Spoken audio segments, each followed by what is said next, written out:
Sige, tuloy mo. Yung nagbabawal, sir, ginagamit lang nila ang pangalan ni Senyor Aguila, pero sa totoo yan, sir, yung talagang utak doon si Mamerto Galineda.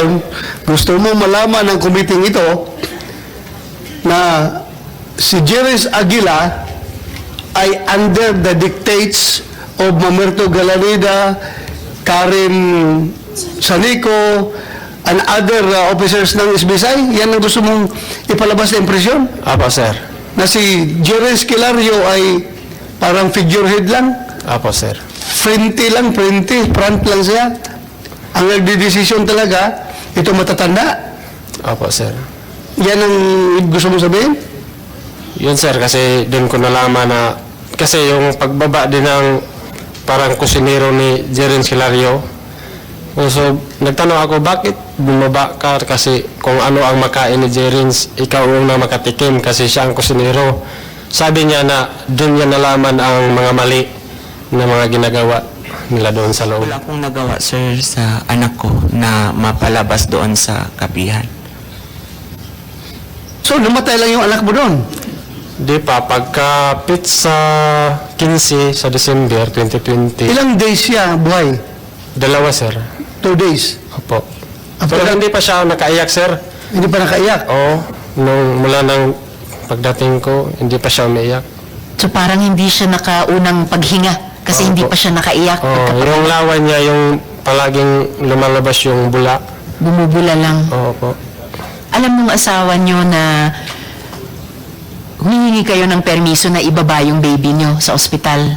Oo, kasi nga isang gaingnan na ato ning igawas kay o dili na to ni hospital, mamatay ka din bata kay Sinabi nyo rin yun dun sa mga kumadrona, untrained man. Sinabi nyo sa mga kumadrona na pag hindi nyo pinayagan ako ibaba si baby sa ospital, mamamatay siya. Wala na na ang mga kumadro na kamera kibalis ang asawa nagka kuan istoryahay kay bawal malay ko nung gibawalan mo lagi. Hindi ko na sinabi sa kumadron na kami na lang mag-asawa ang nag-uusap na dapat na ibaba natin yung bata. Doon dito na ni Jagis sulti na waya ba kalay ko no koy salig ni Senyor Aguila nga ni ana ang atong Doon yung sinabi sa akin na wala ba tayong tiwala kay Senyor Aguila. Mayroon kang sinabi sa akin na nag-perform ng IE, gynecology. internal examination si Senyor Aguila doon sa asawa mo. Is that true? Oh, gisubay po na sa asawa nga kay si Senyor Aguila nagdoktor nga po na mag-ilan nga dito nga doktor. Sinabi din Mo nila, ang paanak po diya.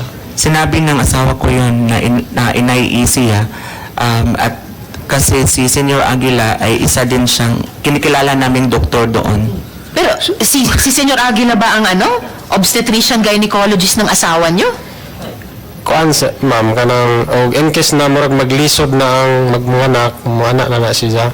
Pag nahirapan na ma'am, pumunta na siya.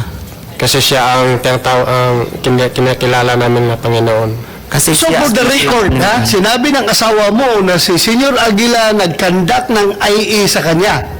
Internal examination. Apo, sir. Meaning, yung kamay ni Senyor Aguila, ipinasok doon sa ari ng asawa mo para malaman kung ano ang distance ng ulo ng bata or part of the body of the infant sa loob para malaman yung distance, ganun. Yan ang parusang IE, di ba? So siya mismo gumawa. Oh, yung siya nauwaw ko na siya.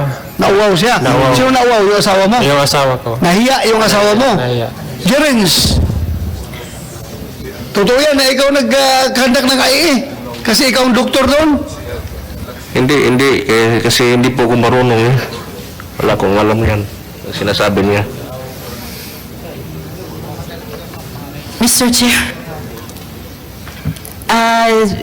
J. Renz Kilario, yung asawa po ni Sir Randolph, nasa inyo pa, nasa kapihan pa. Sinasabi nyo na nagsinungaling siya?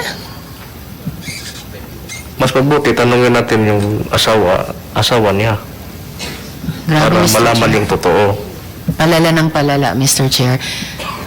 Yung ganyang kapag napatunayan yan, yung ganyang pagpasok ng bahagi ng katawan sa bahagi ng katawan ng ibang tao na walang pagpapayag, sakop pa yan ng iba pang batas, Mr. Chair. Bukod pa po sa iniimbestiga na nating marami.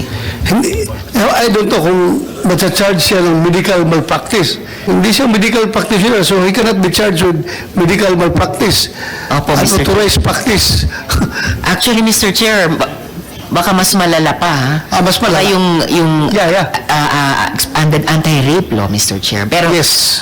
hindi natin iniimbestiga yun sa ngayon, pero nakakashock yung parami ng mga natututunan natin sa mga testimonya. Sige, please continue. Moto sa December 15, pagka alas 6 sa hapon, December 15, 6 p.m., 6 o'clock in the afternoon.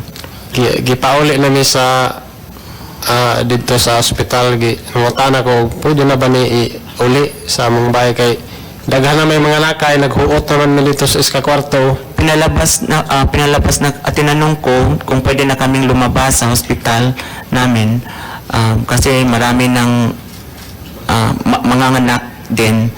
So, Nahadlok po ko kay sa amo pong nasundan pagpanganak, dapoy bata na nanganak dito na napatay po. natakot ako kasi yung sinundan naming nanganak, namatay din yung bata. So, Sir Randolph, hindi nag-iisa yung anak nyo noon na nanganganib na mamatay. May nabalitaan kayo, yung mismong mga araw na yon, may isa pang baby na namatay na, naunang namatay. Oh, diya ma'am.